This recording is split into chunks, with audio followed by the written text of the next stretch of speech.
Hi, Hello, I'm Julian. and I'm Outie Tom.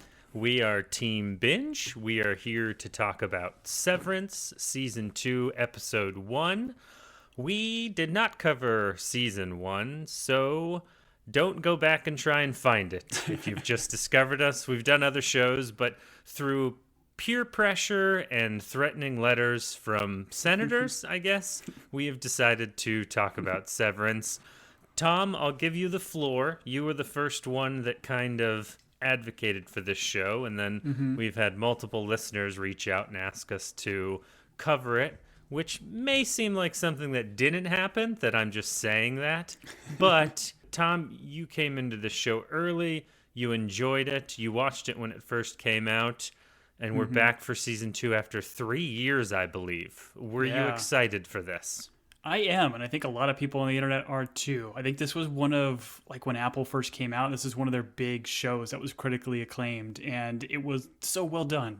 I believe it's created, I know it's certainly directed a handful of episodes by Ben Stiller, which you wouldn't think would kind of do this type of show, but man, is it done so well. Like, the direction, the cinematography, everything is just so attentional, the way this show is built, and I think it's right up our alley just in terms of the mystery. We've done a handful of shows like The After Party or Dark Matter that has like some mystery and things to try to solve, and by goodness, this thing has plenty of mystery in it. So it's a fun show. I kind of told you to check it out for a while now, and I know you more recently watched it. It's been a couple of years for me outside of some recap videos. So what do you think, man? How did you enjoy the first season? So, you told me to watch this when it was first out, and I just watched the first season a week ago. So that'll let you know how much I value your opinion, my good man. But yeah, we did recently watch season 1, and it was just in time for season 2.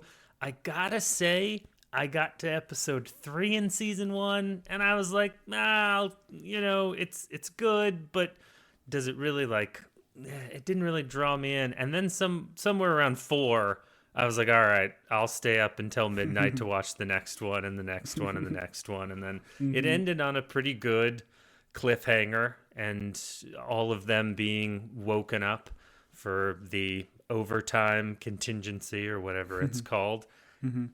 So, and happy to come back for season 2. It's wild to me that people stuck around for 3 years waiting for season 2. Right. But Well, even the recap for this, right? Like it's like previously on, and they show like 2 minutes of all this stuff, and it didn't even, I think, scratch the surface to what they introduced in the first season. So if you're coming at this thing without watching a recap video, I think you're going to miss quite a bit. so, if you haven't joined us before, we are going to go through this episode. If you're looking for a deep dive, if you're looking for people to solve the mysteries, we'll solve the mysteries poorly. We won't do the deep dives, though. We've got actual lives to live. But we're going to go through this. And Tom, I wanted to start the discussion having watched episode 1 of season 2, which is called Hello, Mrs. Cobell, which Cobel is like a religion in Battlestar Galactica. So every time I hear that name, that's what I think about. But I wanted to talk about stuff left from season 1 that I felt was necessary for me to kind of talk through. And that was, it ended with Mark, Helly, and Irv all being woken up in their Audis. And then we find that Helly is an Egan, and she told a bunch of people that all the innies were miserable at this fancy gala. I love a fancy gala. We have Irv finding out that he paints hallways, and that the love of his life, Christopher Walken, is married or has a male caller who he seems pretty dedicated to. And I just want to say you and I are huge Christopher Walken fans, so I do hope he comes back in season 2. And then the other piece was Mark discovering that his dead wife is actually Miss Casey from Wellness. And so I felt like those were kind of the big things to carry over from season 1 as I rolled into it. There's a lot of other mystery. This is one of those shows where it's got secrets, and you spend a bunch of time trying to figure out what those secrets are. Which, as you mentioned, we love a good mystery, so that's why we're in on it. But was there other stuff that I missed that you felt like needed to roll over from season 1, or when you were watching a recap, you were like, oh yeah, that was good to know? I think those are the big things. I mean, the other thing about Helly being an Egan and her not really knowing that until the end, I thought that was a brilliant reveal because obviously so much of the lore and history of the show was like Kier Egan, and I don't know what they're doing with him, but I mean, there's a lot that can kind of go through. But I liked that because that is telling us where we kind of ended all of our characters from season one, and I think we needed to know where they were as we start talking about where it picks up. I had kind of forgotten how hard Helly went. I had forgotten that she tried to kill herself in the elevator at one point, which was a crazy scene and just crazy to think about from season one. But they do a really good job of painting over the bruises so that you forget about it and we move on.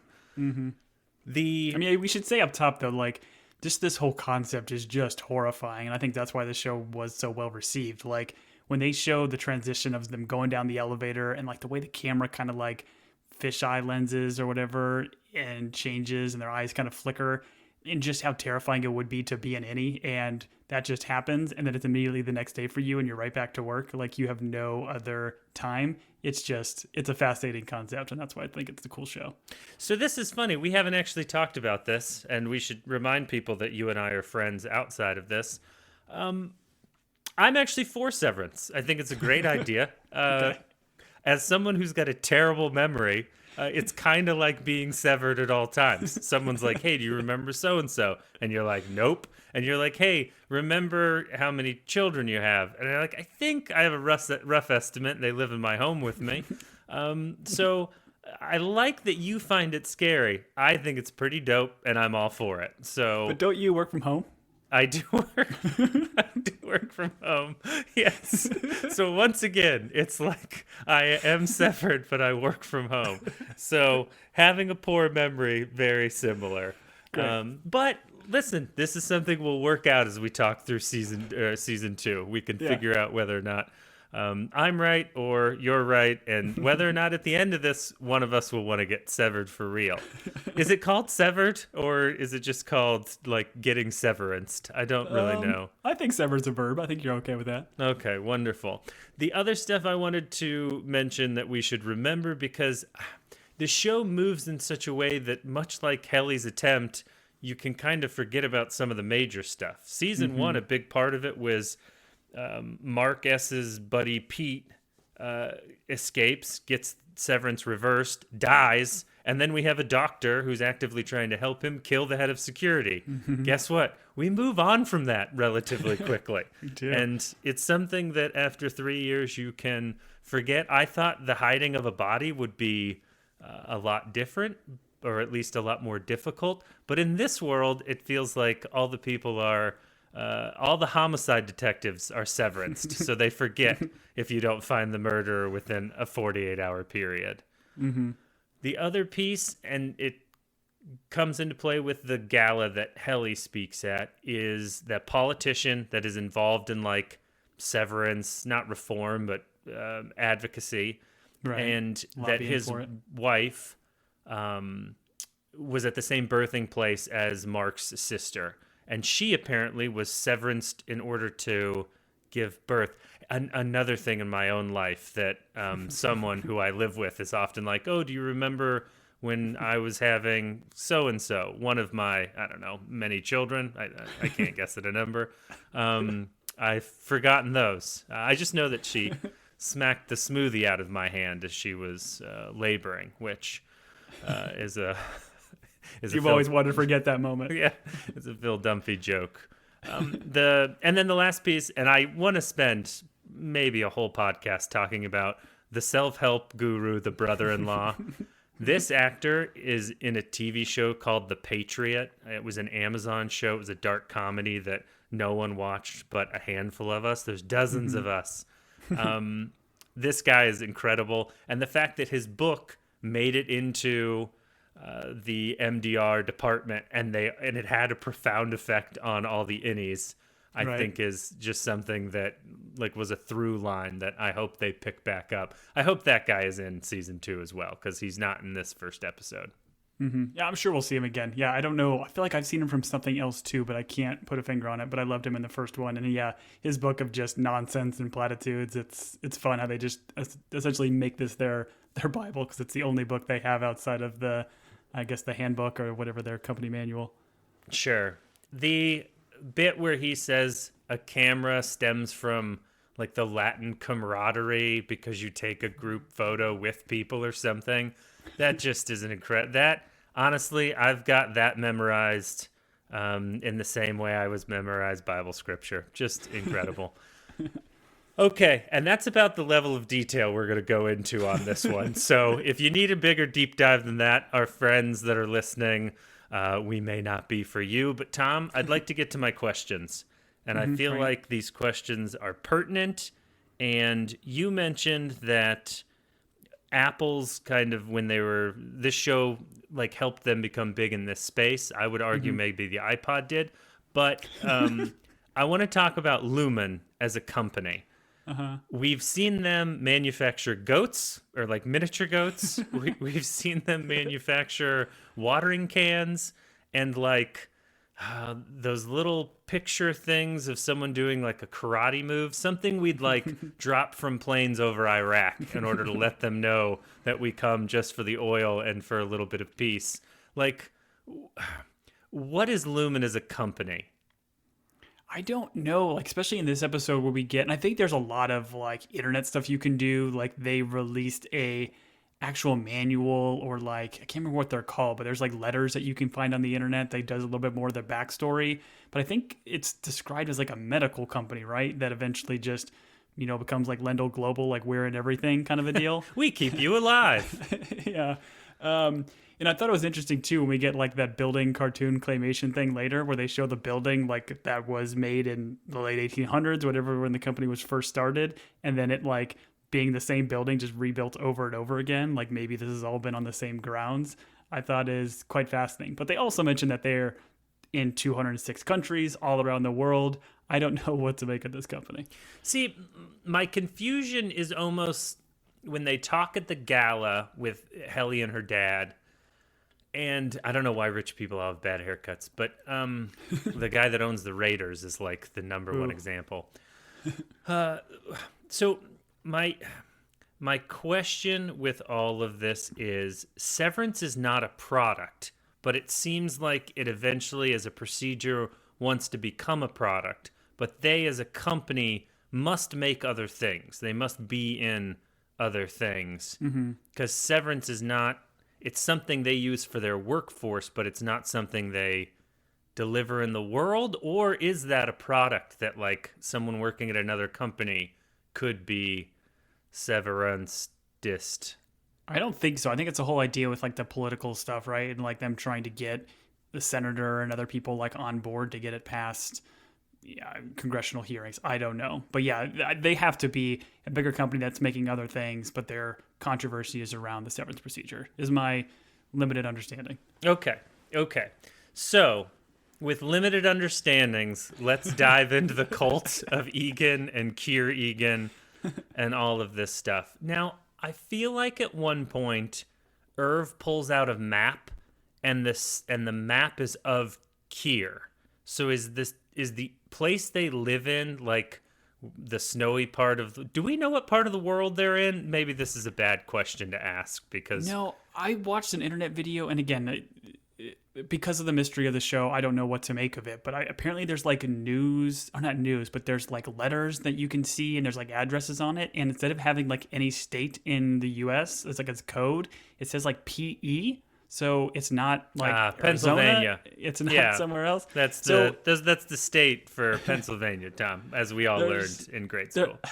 There's a lot of questions is about like where are we, when are we, kind of thing. So I don't know what to make of it.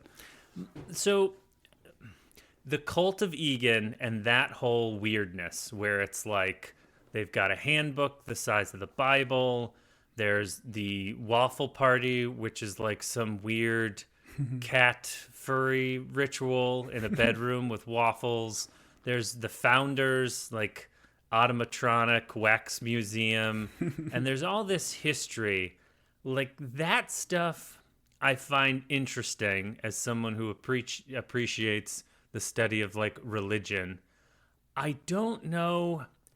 It feels like one of those things that a show can put in place just to throw you off like balance and like to keep you guessing, but then in the end it's going to have a really dumb explanation, or as you and I like to talk about, they're not going to land that plane.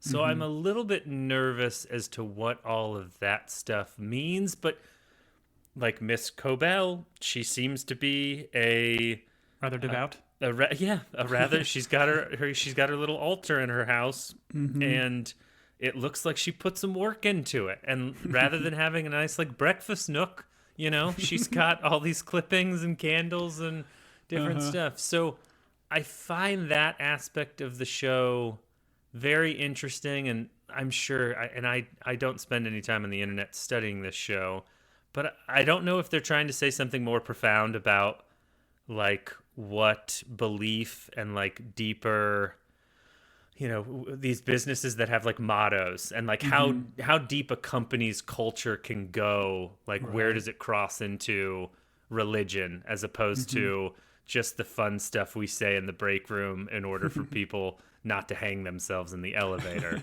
Yeah. Well, and I'd like, to your point too, like the portraits that are everywhere, just like full of symbolism. And I think we'll get to it here in a second, but when they talk about like really what is MDR doing, I did see some stuff on the internet about like, I think it's like the four tempers of Kier Egan.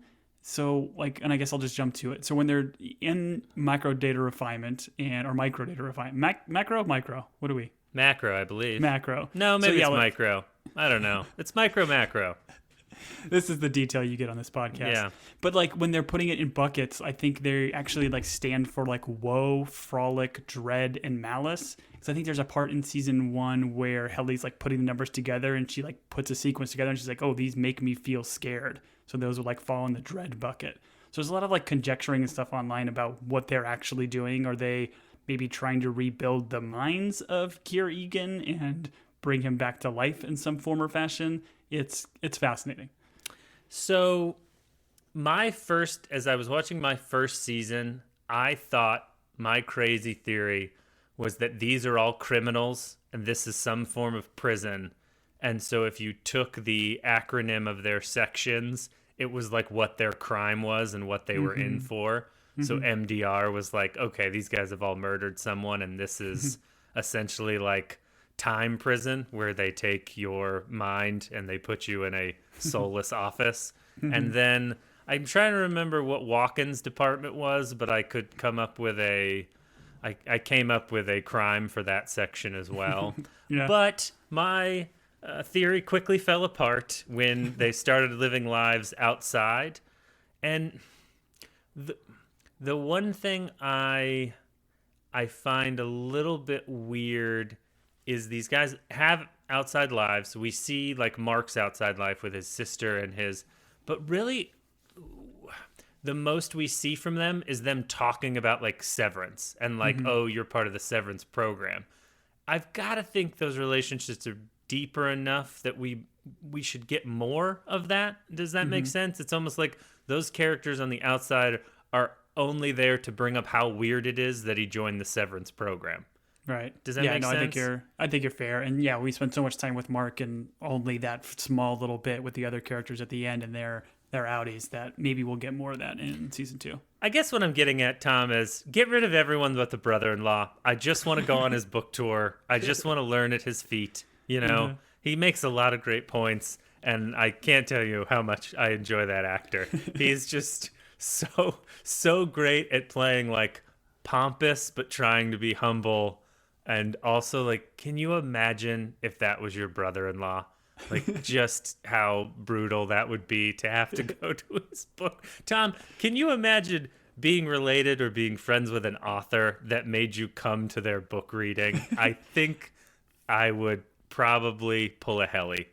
I think I'm going to say pull a Helly just because that's the nicest possible way of saying that, and we probably won't get in trouble for it. So I do have a friend that's an author, but you didn't make me come to your book reading, so I appreciate that. Oh, yeah. That's great. All right. Okay. The last thing I want to mention, just for something to touch on, is so we have these figures of authority. We had the head of security. We had Miss Cobell. We have Mr. Milicek. You like to call him Milkshake. Yeah, yeah, yeah. Milkshake. Once they said that in this first episode, I'm like, oh yeah, I'm gonna call him Milkshake for the rest of the time. Yeah, well, what's great is I know I've mispronounced every name so far. I probably got Mark wrong at some point, but It's pronounced Merrick. Mark's the S is just pluraled. Anyways, okay. So the management team that seems to be running things, there is like an adversarial relationship with them and their next hire. And once again, I don't know if this is just the creator's way of being like, hey, this is the corporate ladder. It's like dog eat dog. Everyone is like fighting with the person above, or they're trying to lord over their authority to the people below them. Like, if that's the commentary they're making, I got it. But it also feels like no one knows the answers or has all the secrets. They just need to shut up and do their job. And so, like in this first episode, watching Milicek like call IT or whoever to complain that his screen still says "Hello, Mrs. Coble," like it's funny because he is the authority figure. He's the one like who seems to know what's going on, but he is then mad that he can't fix this small thing. I find that relationship between those levels interesting, and I hope it actually means something deeper than if the end of this show is just, hey, like working a corporate job sucks. It's going to be like, I got it. I like living it. Don't necessarily need to watch the show in order to find it out. I know what fluorescent lights and water coolers do to a man. I don't know. Well, the way you brought up like the concept of the board, right? Because the board is essentially just this speaker, right? That doesn't even talk back. Like they're just talking to it. So there's plenty of questions and mystery around what really is the board. Are they real people? Is it? Who knows what it really is? Right. Tom, I think this is going to be a little bit of strange because you and I are both corporate drones. So I do think it's funny that you are against Severance and you think like some of this is horrific because honestly, I feel like I need to tell your boss as soon as we get off this recording, just so he knows where your head's at. Oh, he's an avid listener. Oh, great.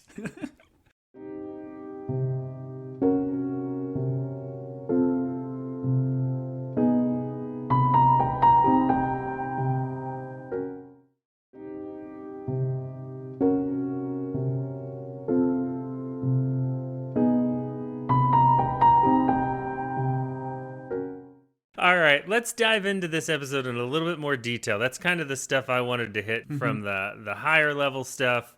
The episode starts, once again, 3 years later. By the way, huge Adam Scott fan. I think you and I probably came to him through like Parks and Rec and Party Down. Yeah. And I know he was in other things, but always been a huge fan. And I think this show, he does a terrific job. Fantastic, for sure.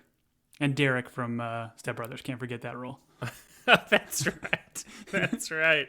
Oh man, he's honestly my spirit animal is Derek from Step Brothers. Speaking of my other spirit animal, Adam Scott starts this show running like Tom Cruise. I think he runs for, it's very disorienting. He runs for conservatively 20 minutes in real time in this show. And I don't know if it's just the show being like, hey, remember how confusing these hallways are and remember how great an athlete Adam Scott is. Watch him run. I think go ahead. I was just going to say, like, the way the camera, like, whipped around on him as he's going from hallway to hallway was super cool at first. But, man, after, like, the third minute, my head started to hurt. Oh, yeah. Yeah. No, very disorienting. As someone who's recently started having migraines, I did not look too closely. In fact, I covered my eyes like a real hero. We do discover that wellness is gone, and this is important because of Miss Casey and his relationship. I think, Tom, much like any of the timey-wimey shows that we've talked about, there is going to be part of me that's like, wait, does the innie know this? Does the outie know this? It was helpful that they did the overtime contingency so that there is some overlap, which is a super interesting like wrinkle in all of this. But you're gonna have to keep me on the straight and narrow when I inevitably forget that the innie doesn't know a detail. Right. We find out from the balloons that have Adam Scott's face on them that this has been 5 months. So it's been 5 months since they entered their Audis and discovered the outside world, right? But do you think that's true, right? That's what Milkshake tells him. But I don't know if I take that as true. It sounds like all of this stuff in the first 10, 20 minutes of the show was their attempt to try to cover this up and get this past Mark. But it seems like he didn't buy into it, so then they just reset it again. So I don't know if it's really been 5 months. We won't really find out until we meet an Audi. First off, how dare you? Two things. You can't put anything but truth on balloons, all right? They either Just say... on his face. There was no numbers on there. It didn't say 5 months? I've made this memory up? Oh, no. It was just his Okay. face. My second point, even though my first one is very valid, my second point, Tom, I want to point out is, did you see that claymation? Do you know how difficult it is to do claymation? I don't know if you watched the Park and Rec, where Adam Scott tries to do claymation, and he gets like 3 frames. He's like, that took me 4 days. So, yes, I do think it's been 5 months, because ask the Wallace and Gromit people. It takes forever to do a good claymation. Okay, that's a fair point. I did not think about that. Well done. Yes, thank you. We find out that Miss Cobell's gone. Milchek is in charge. We get some slander of Miss Cobell, which I did not appreciate. Having recently watched Patricia Arquette in, is it Christian Slater? What's the Tarantino Christian Slater movie? This is terrible that I'm blanking on the name. Hold on. I'm trying to look it up for you. I watched it for quickly. the first time and discovered her when she was earlier in her career, and she was True Romance. True Romance, a tour de force. Thank you, Tom, for helping me out there. We have the murder section, which is what we call MDR. They have become the faces of Severance reform. They all like showed up, told their story. So you think this is a lot? You think this is them just trying to settle these 4 rebels down? Oh yeah, I think the newspaper that they or Mark is looking at literally says like the Cure Chronicle, and it says like, oh, innies blow the whistle, and even the picture there is a very clear Photoshop picture of the 4 of them, the same one they have like in each of their cubicles, and it's just like crudely photoshopped over, I think, JFK's like ticker tape parade when he became the Democratic nomination. So it's like a very famous photo. So I think again they're trying to kind of play this lie, and I think it just fails. I appreciate you continuing with the tradition that if there is written word videotaped on a show, you have to pause and study it deeply. You are a reader as long as it appears in a TV show, sir. I commend Hey, I just read you. a book. You bought me a book. I just read Project Hail Mary, which was fantastic. Couldn't recommend it enough. So thank you again. By, I believe it's Andy Weir, the same guy that wrote The Martian. It's a very Yes. good book. I'm glad you enjoyed it, my friend. Free plug. All right, so the only thing I want to mention one more time is the slander of Miss Cobell and how they claim she like wanted to be in a throuple with Mark and his Indian Audi, and I thought that was strange. Yes. But we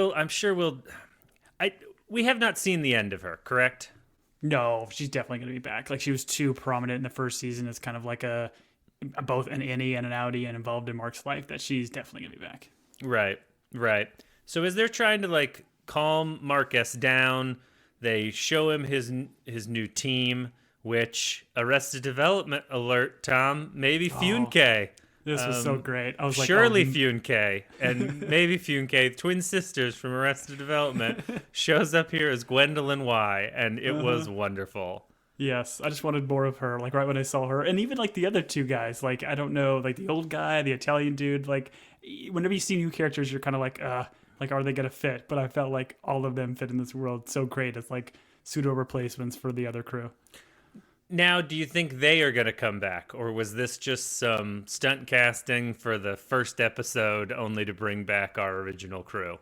I don't know. I think it's a good question. Like, they were on the screen enough, and I felt like they did enough with the characters. Maybe even the older guy that Mark tries to throw under the bus here in a second.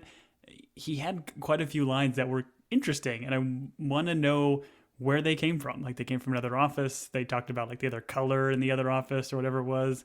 There's some fun mystery there too, but I wouldn't be surprised if this was a one and done. Right. I'm very interested to know how many MDR departments there are throughout Lumen, which I'm sure the Reddit has probably done the math and knows what it is. But we have an added staff member in this Miss Huang who is clearly. I didn't want to get myself in trouble, so I did not say anything out loud. But I was like, to quote Shorzy, a little bit young. And finally, someone in the show was like, "Why is she like 8 years old?" And I was like, "Oh, okay, thank goodness. I'm not the only one that thinks that actor is very young to be working in an office." Yeah, and what was her response? It was like, well, because that's when I was born, or something like that. Yeah. It was a good line. Why are you 8 years old? Because yeah, it was good. We have a little. We have a little like office fun trust game, whatever, roll the ball. I've never participated in one of these. In fact, I would be terrified to do so. Tom, you seem like the type of guy that would love these type of office games, mainly because you would smoke someone in the face with that rubber ball as you try and pass it. Because you're the type of guy that would do a no-look one. You'd be like, oh, I'm going to be... Because you've got some ball skills, and you would no-look someone into the face, and then you'd get sent to the break room because you broke a nose, correct? Yeah. Yeah, but it'd be worth it because I might break that one person's nose, but everybody else would be like, man, do you see what he did before he broke that guy's nose, though, with that ball? That no-look pass is incredible. And everyone goes home with a story. Unless they've been Severance, they don't go home with any type of story because they have no memory. The fact that Miss Huang very pointedly mentions she is not Mark's friend, she is his supervisor, I thought was, I don't know, crazy, strange. I don't know what they're going to do with Miss Huang. And one thing I don't know about this, if they can control your mind, can they control how a person looks to you? Does that make sense? Yeah, possibly. Yeah, right. When they're putting a chip in your brain, I think anything is kind of possible. I hope they don't go too wild with it because I think we do need to have some sort of ground rules. But there's a lot of conjecture, I think, online already that like maybe this is a child clone of his wife. It's just it's super. Yeah, it just seems wild that they would have a child that has been given this procedure when it's not past any sort of like government regulations. So. I would just like to point out that according to the good book in Revelations, you're not supposed to let the government put microchips in your body. So that if any of these people had read it, they would have known not to get severance. Just wanted to point that out, Tom. Okay, thank you. Yeah. Needed that confirmation. You're welcome. I knew you were going to ask, so I wanted to cover it up front. Speaking of things written on pieces of paper, Mark W. There's a framed attempt to get Mark W. in trouble by one Mark S. where he wrote that note out and it all came flooding back to me that they have the letter alarm, whatever, right. So you can't stick anything in your body with writing on it, which is another thing in Revelations. Anyways, I like that he tried to get the old guy that was the TV executive from Seinfeld caught, and everyone knows immediately. Adam Scott does such a good job at bad acting of trying to be innocent. He's like, "Oh no, what did he do? Oh, that's crazy." And maybe Funke is just like, "Are you gonna try and get all of us in trouble?" I thought this whole bit was very funny. Yeah, because those three had some form of camaraderie before he kind of came along, and now he's been there for less than a day, and he's already trying to get somebody kicked out. It was pretty great. I do want to mention though, real quick, because I think this whole crew had blue cards, and it immediately made me think of Silo, the show that we just finished, and our boy Lucas Kyle had a blue card. So is this maybe a prequel or late sequel to Silo? They're definitely related. All of these people are shadows to IT. Bernard, our guy. Our Twitter buddy, Tim Robbins. Yes. Tom's out there making friends. Good for you, buddy. Yeah, I did not see the blue card. I did think that Mark S. gets demoted very quickly and then gets promoted back to his role once his crew comes back together. So as his crew is coming back in, we get Irving, Helly, and Dylan back. I love Dylan, by the way. Yeah. I'm a huge fan. Guy's hilarious. I don't know that I want to be co-workers with him because he seems kind of like a jerk sometimes. But we all know there's people that just lack filters. And but He's brave Well, and in loyal, the and he held way, both switches, despite the fact yeah, that he doesn't have the wingspan. and the way he played it in season one, where like his like purpose in life was to get all these little bonus gifts that the company gave him, which is like characters and finger cuffs. Like it was just he Waffle played that parties, character. Tom. Don't Yeah, forget the weird waffle parties. can never forget about those. Ugh. But yeah, great character, and then Irving's great. Like he's got so much dynamicism to him, and that's why I think the show is so good because the characters we do follow, you care about each one of them. I'm ashamed to say this, but my first exposure to John Turturro, I'm sure I said his name wrong, was the Transformers movies. Oh. And just how great he is. I've had to since go back and, like, I know he's in The Big Lebowski and Yeah. he's in a number of different things, but he's wonderful in this. He plays this part so well as, like, the kind of, I don't know, suck up, like, who's, well, at this point, he just wants to burn it all to the ground. But I Well, loved his. I found myself more compelled by his storyline than I thought I would when you're first introduced to the character. By the time he like hits "Let's burn it down," I was like, "Oh, great job, John Turturro." Well, in the dichotomy between his innie and outie, right? Because his innie is like all by the book and doing everything right, where then we find out his outie is like the one doing all the research and trying to figure out what's going on and like frantically painting all these like hallway paintings. Like it's a cool like difference between his conscious and subconscious, I guess. Sure. Tom, if you walked into my office, you would just see easels and paintings, and it would just be like Severance program, good smiley face. And it would just be the over and over again because I'm a huge fan of the Severance procedure, Tom. Yeah. Brought to I you don't doubt by Kier. Okay, there's a painting on the wall that says Kier pardons his betrayers. I thought this was a hilarious touch. They're like retroactively being like, hey, he forgave, and so we're going to forgive you for your Right. betrayal. And once again, Dylan's commentary as they walk the halls once more was just a lot of fun. Well, and all these paintings, like these like Renaissance style oil paintings, are just so cool and creepy and like detailed. I love it as an extra showism. Yes, I mean, once again, they're building a like religion with hundreds of years of history, and it's Yeah. great. Dylan, I want to make a point. He makes a comment here when Mark S, like his new team is now gone. He knew them for I don't know, like 2 days or whatever. Dylan's like, "Oh, don't feel bad that you ended their lives." And I thought that was an interesting way of thinking about like once you don't work there or you're like sent out, that innie's life is like ended. And if you think about it too hard, you'll start to weep. But I think the way that Dylan addresses it is great. Yeah, agreed. Okay.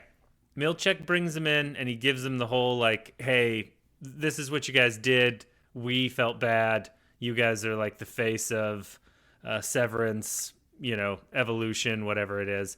The voice, I'm pretty sure, is Keanu Reeves' voice on the Lumen, 100%. right? 100%. Okay. Yeah. Okay, good. I have his he speaks to me as I fall asleep every night, so I recognize the voice. He does an audiobook called Keanu Puts You to Sleep, and you just play it on your nightstand. And so I listened to that. my wife finds it strange, but I now know karate, so joke's on her. This is incredible casting, like him playing the building and then like doing this little inner training video, and obviously the claymation we mentioned at the beginning is very reminiscent of like Community, Ted Lasso. Like they did these same style of claymation. It's a lot of fun, and like the concept of it saying like Lumen is listening, like as they're doing that, it's like my wife is like, oh, we have an internal program called Leaders Are Listening. Like the way they just use generic corporate gobbledygook and then fit it into the show, it fits great. Sure. And we all have listening devices in our houses right now that we call Exactly. things like Alexa and Siri. They're always listening.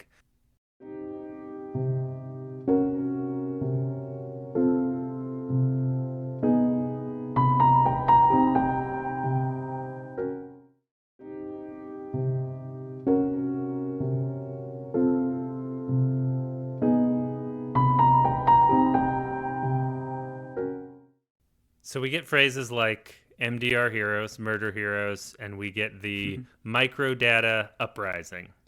Yeah, and I think this is a point where, Keanu, as the building, talks about them being in 206 countries, which is too many countries. There are only 195 countries, according to the internet. So Oh, it is very interesting that they purposely choose a higher number. And, the idea of Lumen being in third world countries seems kind of wild. So, again, just a weird point to make in this video because it is pretty out there. okay. I didn't know that. They probably just got the amount of bones in a human body and countries mixed up, right? Sure. All right. So Milchek gives them the speech after they watch this sweet video. I love when videos solve problems. Like, as a manager, you're like, oh, we're having this issue. I'm going to show them a safety video, and they're not going to get hurt ever again. They're Yep. going to start. They're going to stop, I don't know, whacking each other upside the head with hammers when they're not wearing hard hats. Milchek's like, I've shown you the video. You get to decide if you want to stay. You, the innie, not your outie. You get to decide. I won't be your jailer. Oh, by the way, we took out all the cameras and microphones in the break room. Which, how are they filming the TV show, Tom, if they took all the cameras out? Doesn't make any sense. Milkshake is a liar. That's all I want to say. Yeah, it's just like the idea of there being cameras everywhere. You just watch this video that says Lumen is listening, that you're really going to believe there's no cameras or microphones. And they make a point of saying, like, oh, let's just whisper in here. Like, that's going to be okay, I think is quite silly. This leads to him walking out and them kind of gathering around to discuss, hey, what did you see in your Audi's world? And the key thing I felt was how Helly backed out and made up a story and did not mention that she's an Egan. I'm assuming just because of their reaction or how much that would complicate things. I feel like my first thing was she's a mole. Like, I almost want to say because they can control the Severance chip, I think they decided to do this refresh here and get everybody back together. But she is still acting as like Helly's CEO, not Helly being thrown into this Severance thing. Because I don't understand why she wouldn't tell it. Even Irv kind of clocks her lie about there being a night gardener or something like that. So that's my first thing. I mean, the show is maybe playing it like she's embarrassed that she is like the CEO or related to the Egans, but my mind just went straight to her being a mole. Yeah, see, I didn't think he clocked it. I just think he's confused. He's never lived in a state where it's 120 degrees outside, so you have to have nighttime gardeners because if they worked in the Arizona heat, they'd die. So she, during the gala, gives a speech about how terrible it is in there. So are you saying that innie that gave that speech at the gala, that stuck it to the man, that was like, where it's horrible, Severance is terrible, you're saying that person is not, or that innie is not the one that we're dealing with right now, that this is... I don't think so. I think this is like the CEO version. This is the Audi version of Helly that has like joined this group and this team, and she's trying to learn everything that they learned essentially. Okay. I do feel like she has some conversations here with Mark S. because they kissed and there's some romantic feelings and there's the conversation about Miss Chase. I don't agree with your theory, but I'm willing to be wrong on all of this. Yeah. And I could be wrong too. That was my first inclination. Okay, yeah, let's just agree you're wrong. That's okay. Good. I think we got there. Yeah, you said it. Your words, my friend. No, you could be right. I just wasn't paying attention to the details. I want their love story. Tom, do we want Mark and Helly to end up together? Yeah, they seem great. Okay. I mean, as far as like the innies, and I like how even at one point later, she's like, he tells him like the wife is still alive. Like, hey, I don't really know her. I'm gonna try to protect her from my Audi, but hey, we're still good, right? Sure. Yeah, well, you guys heard it here. Tom, pro-adultery. That's what Tom just said. I would like Miss Chase and Mark to end up together because they're married, Tom. And the good book says they should be together until they die. Or until they're severanced and one of their... I'm trying to remember what scripture is. Anyways, talks about severance.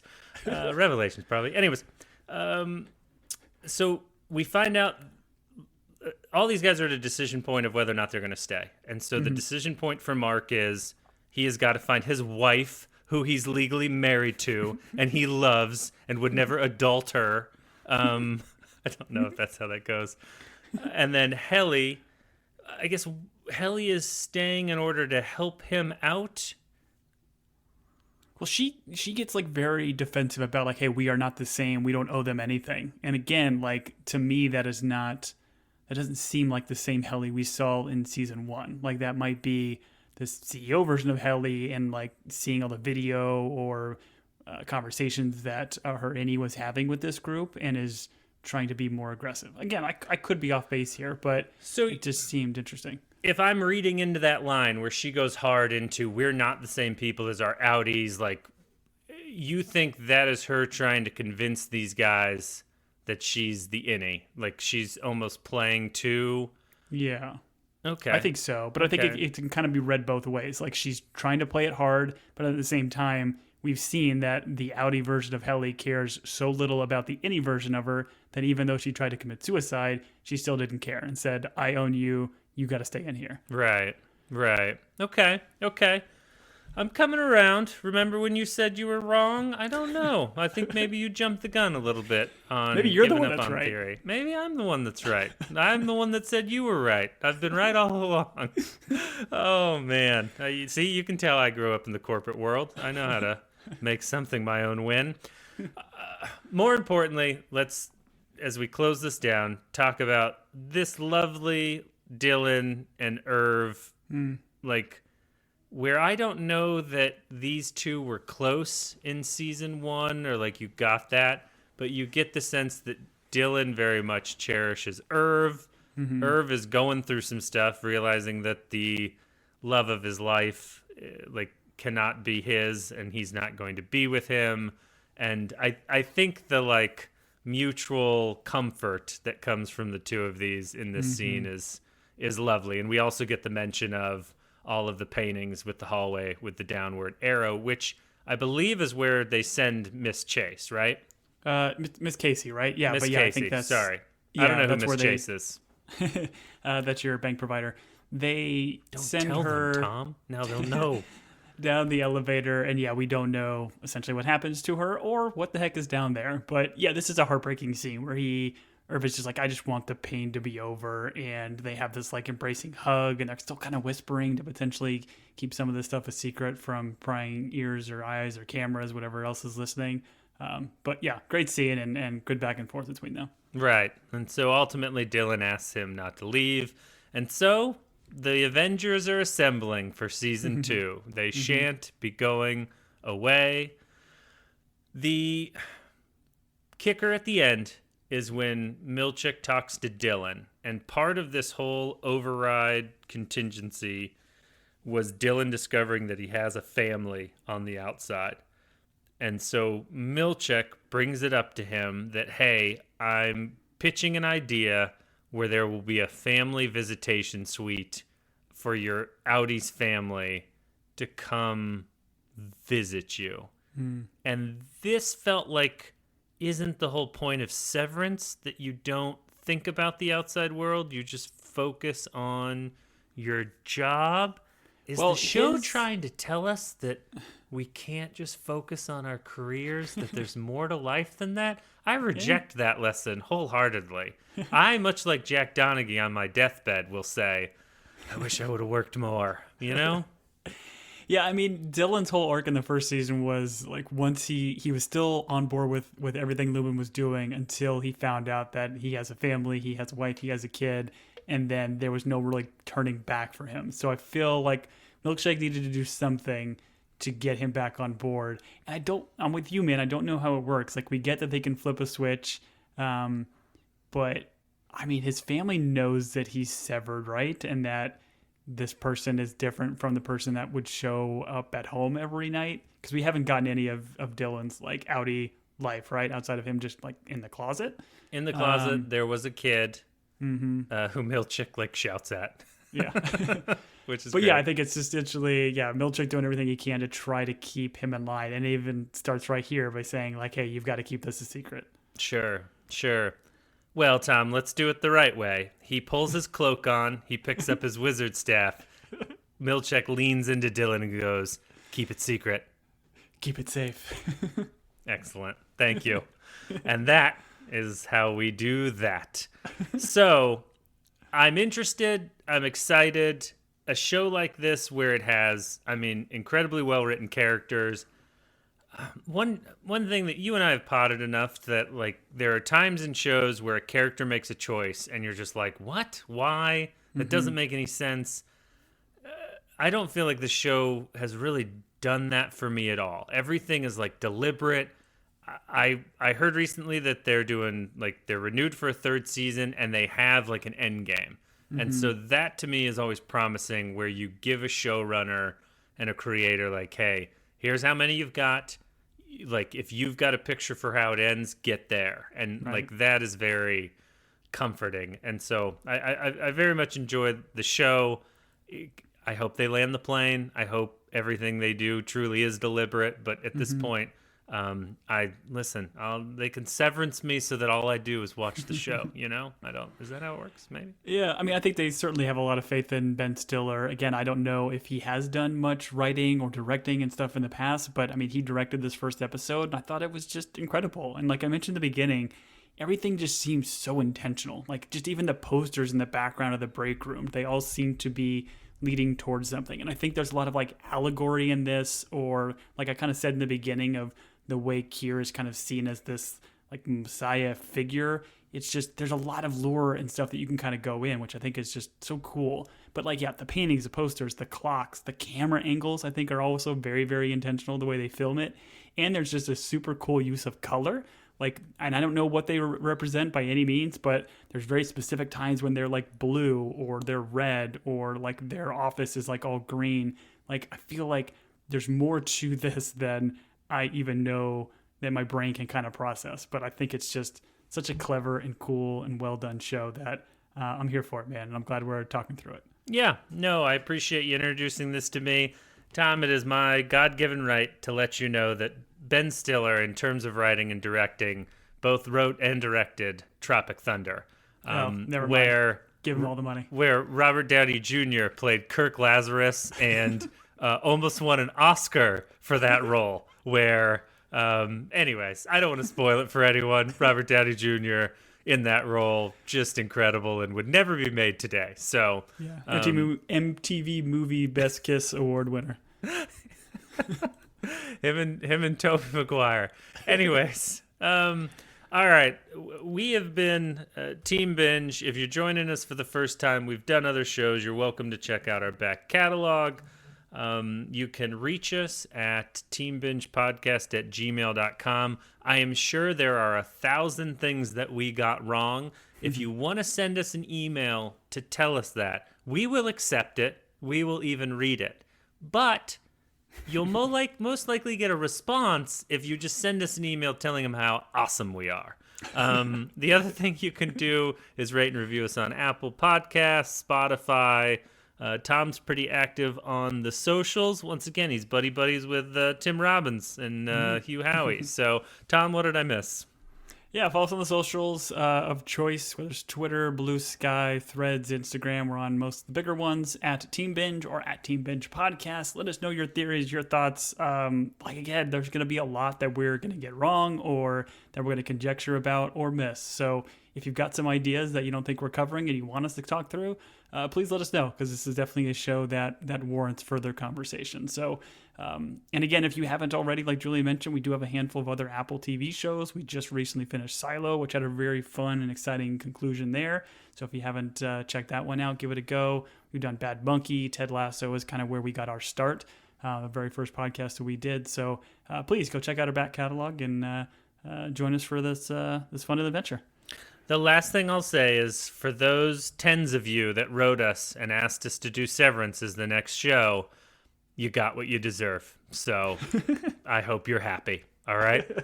I have been Julian. And I have been Outie Tom. Till next week, everybody.